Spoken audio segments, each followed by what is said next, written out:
வணக்கம் சொந்தங்களே. இன்றைக்கி எதை பற்றி உங்களோட பகிர்ந்துக்க போகிறேன்னா, இன்ஸ்டாவில் பார்த்த ஒரு கோயிலை பற்றி தான்.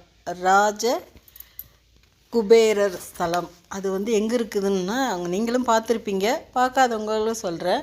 அது காஞ்சிபுரம் போயிட்டு காஞ்சிபுரம் வெள்ளைக்கேட்டு போகணும். எனக்கு பஸ் ஏறி எப்படி போகிறதுன்னு தெரியல. அதனால் நாங்கள் இங்கேருந்து ஈசிஆர்லேருந்து டாக்ஸி வச்சுன்னு போனோம்.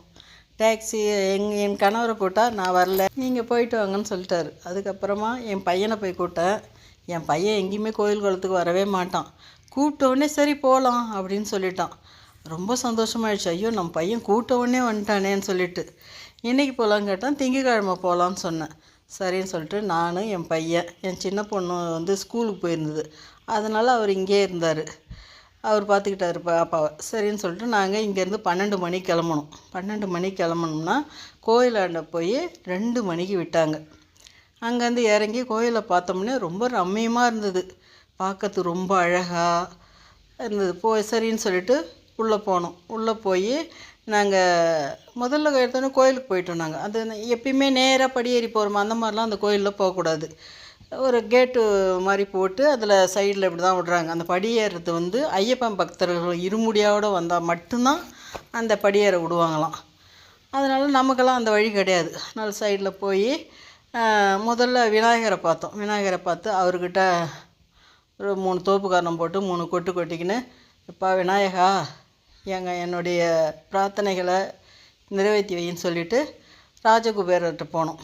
அங்கே போய் சாமியை பார்த்தோம். சாமியை பார்த்தா ஐயர் எல்லாம் கிட்ட பாருங்கள் அப்படின்னு சொன்னார். சொல்லிவிட்டு சிவசகா அப்படின்னு சொன்னார்.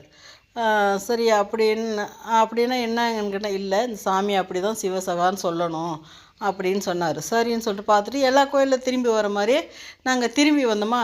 அப்படியெல்லாம் போகக்கூடாதுமா, சாமியை பார்த்துக்கினே வழி, அந்த இறங்குற வழி வரலாம் சாமியை பார்த்துக்கிட்டே தான் போகணும். அப்போ தான் அவர் கொடுத்த வரத்தை நமக்கு அப்படியே இருக்கும், இல்லாட்டா அவர் கொடுத்த வரதை எடுத்துக்கு வரோம் அப்படின்னு சொன்னார். நாங்கள் அப்போ போயிட்டோமா, திரும்பி வாங்கன்னு எங்களை கூப்பிட்டு அவரையே பார்த்துக்கின்னு, ராஜகுமாரையே பார்த்துக்கினே போய் கீழே இறங்கணும். கீழே இறங்கிட்டு சரின்னு இங்கே உட்காரலான்னு சொல்லிட்டு உட்காந்தோம். அப்போ அங்கே கடை வச்சு ஒரு அம்மாட்ட கேட்டேன், இங்கே என்ன விசேஷம் அப்படின்னு கேட்டேன். அப்போ அவங்க சொன்னாங்க, இங்கே இருக்கிற விநாயகருக்கு மாலை வாங்கி போடுறோன்னு வேண்டிங்கன்னா கல்யாணம் நடக்கும். அதே மாதிரி ராஜகுபேரர்கிட்ட உங்களுக்கு பணப்பிரச்சனை இல்லை, கடன் இருக்குது, குழந்தை இல்லை, மன அமைதி இல்லாத தவிக்குது, இப்படி இருக்கிற பல பிரச்சனைகளுக்கு குபேரரை வேண்டின்னு போனால் கண்டிப்பாக நடக்கும். கணபதியும் குபேரரை வேண்டி போனால் கண்டிப்பாக நடக்கும்னு சொன்னாங்க.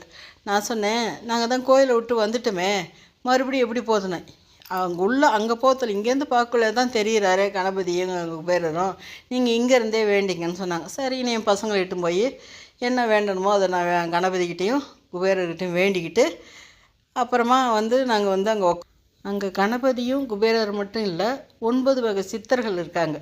அந்த 9 வகை சித்தர்களும் 9 வகையான பலனை தராங்க அப்படின்னு சொன்னாங்க. குபேரரை வணங்கினா செல்வ செழிப்பை தருவார். அவர் ராஜகுபேரர், அதனால் செல்வ செழிப்பை தருவார் அப்படின்னு அவங்க சொன்னாங்க. அது மட்டும் இல்லாமல் அந்த ராஜகுபேரர் வடக்க நோக்கி அமர்ந்திருக்கார். வடக்கு நோக்கி அமர்ந்திருக்கிறதுனால நம்ம என்ன கேட்டாலும் அவர் உடனே கொடுப்பாரு அப்படின்னு சொன்னாங்க. சரின்னு சொல்லிவிட்டு நல்லா வேண்டிக்கிட்டு கொஞ்ச நாள் உட்காந்துட்டு அப்போ அந்த கடைக்காரங்க அந்த திஷ்டிக்கு பூவெலாம் வைப்போம் இல்லையா, அந்த இதில் தேங்காய், ஒரு பையில் ஒரு 16 காசு, அப்புறம் பத்தலை பாகை எல்லாம் வச்சுருந்தாங்க. அதனுடைய விலையை கேட்டால் 500 ரூபான்னு சொன்னாங்க.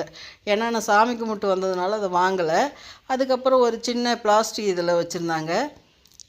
அது எவ்வளோன்னு கேட்டால் 200 ரூபான்னு சொன்னாங்க. சரின்னு சொன்னால் அதெல்லாம் வாங்கி நம்ம தான் சாமி கும்பிட்டு வந்துட்டோமேன்னு சொல்லிவிட்டு நாங்கள் என்ன செஞ்சோம், போய் பச்சை குங்குமம் மட்டும் ஒரு டப்பி வாங்கினோம். அது 30 ரூபான்னு சொன்னாங்க. சரின்னு சொல்லிவிட்டு அந்த டப்பி குங்குமத்தை வாங்கிக்கின்னு அப்புறமா கொஞ்ச நாள் உட்காந்துருந்தோம்.